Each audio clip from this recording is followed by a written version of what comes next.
Dear student, BSCB online class में आपका स्वागत है। मैं विकास सर आप लोगों को स्वागत करता हूं BSCB ऑनलाइन क्लास में। आज आप लोग को दही वाली मगम्मा का कहानी का पूरा सारांश लेकर आए हैं।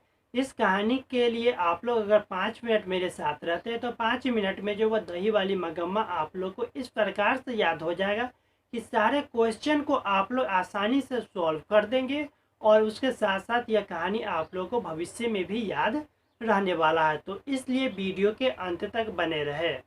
तो यह कहानी जो है दही वाली मगम्मा श्रीनिवास के द्वारा लिखा हुआ है और यह बेंगलुरु की सुप्रसिद्ध कन्नड़ की एक कहानी श्रीनिवास के द्वारा रचित है।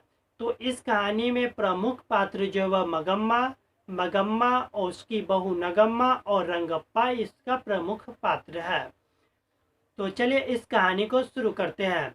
इस कहानी का प्रमुख पात्र जो मगम्मा है वह दही बेचने का कार्य करती थी, यानी कि वह मगम्मा जो है वह उसका पति यानी कि मर चुका है यानी विधवा है और वह रोज जो है वह दही बेचने का कार्य करती है, यानी कि वह महिला जो है वह बूढ़ी हो चुकी है मगम्मा और उसका कार्य है दही बेचने का। उसका एक पुत्र है। माँ का पुत्र का शादी करने योग्य जब होता है तो उसको शादी के लिए एक लड़की देखती है जिसका नाम है नजम्मा।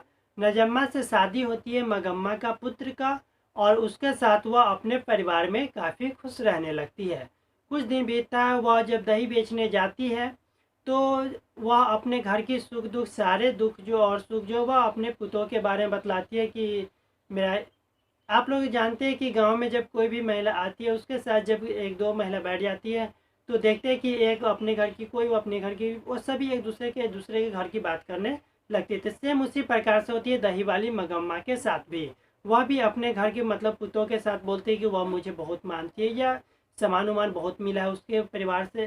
तो इस प्रकार से उसके साथ जो वह काफ़ी खुश रहने लगता है। कुछ दिन बीतता है तो उसका एक पुत्र होता है, यानी कि मगम्मा का एक पुत्र नजम्मा का एक पुत्र होता है, मगम्मा का एक पोता होता है। तो इस प्रकार से कहानी का साँझ जो आगे बढ़ता है। तो जब कुछ दिन बड़ा होता है या उसका पोता जो वह काफ़ी कुछ बड़ा होता है तो वह उसके साथ कभी कभी दही बेचने के लिए गांव में निकल जाता था।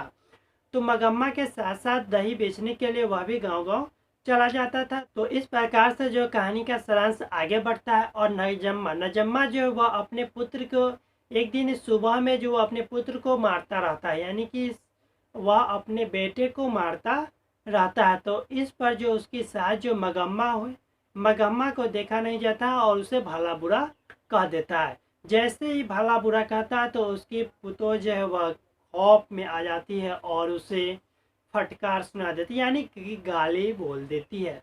जैसे कि आप लोग गांव में देखते ही है कि जब कोई महिला अपने पुतों के या अपने बेटे को मारते हुए देखता है तो वह किस प्रकार से बोलता है, वो सेम रिएक्शन उस प्रकार से दही वाली मगम्मा मगम्मा जो वह अपनी पुतों के साथ करती है, क्योंकि उसे देखा नहीं जाता है और वह जब पोते को मारता रहता है तो उसे देखा नहीं जाता है, इसलिए उस प्रकार से वह बोल देती है।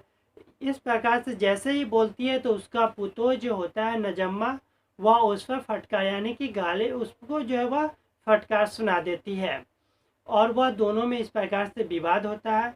विवाद होने के साथ साथ जो है वो काफ़ी झगड़ा हो जाता है। झगड़ा होने के बाद जो है वह सास और पुतों में झगड़ा होने के साथ साथ दोनों अलग हो जाता है। जैसे ही अलग होता है उसका बेटा अलग खाना बनाने लगता है, यानी पुतों अलग खाना बनाने लगता है और मगम्मा अलग खाना बनाने लगती है। जब मगम्मा के दही बेचने सुबह रोज जाती है तो वह अपने 4-5 महिला जब बैठती है एक जगह पे वह सुनाती है अपने पुतों के बारे में, तो वो बोलते हैं कि बहुत ही ख़राब है।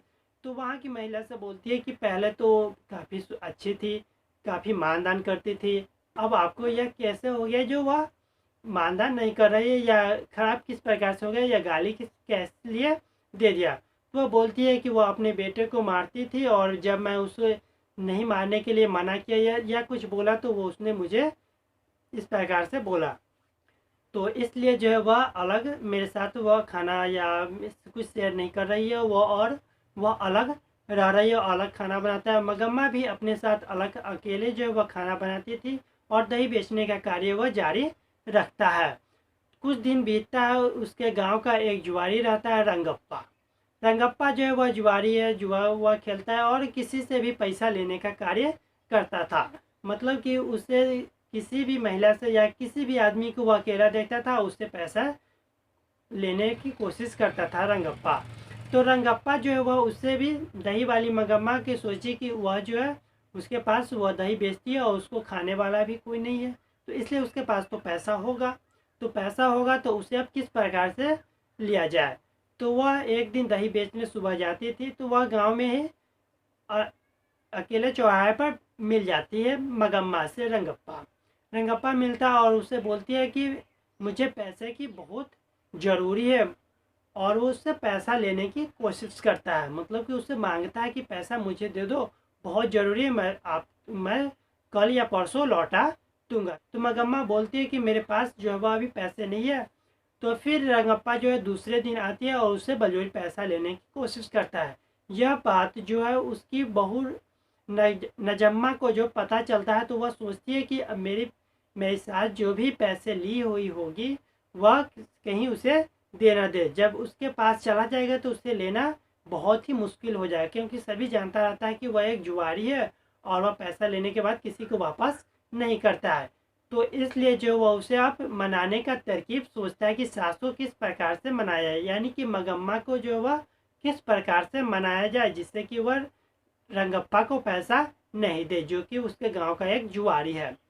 तो उससे जो मनाने के लिए तरकीब अपनाती है, वह एक रोज जब वह दही बेचने जाती है तो वह अपने बेटे को जो है वह उसके सास के पास भेज देती है। सास के पास जैसे ही भेजती है तो उसकी सास यानी मगम्मा जो है वह मना करती है मेरे साथ आने के लिए, लेकिन वह अपने बेटे को पूरा पूरी तरीक़े से पूरे से सिखा के भेजती है कि आप जो है उसे वहाँ से आना ही नहीं, साथ ही चले जाना। तो उसी प्रकार से वह जो है रोज़ उसके साथ जाने लगती है।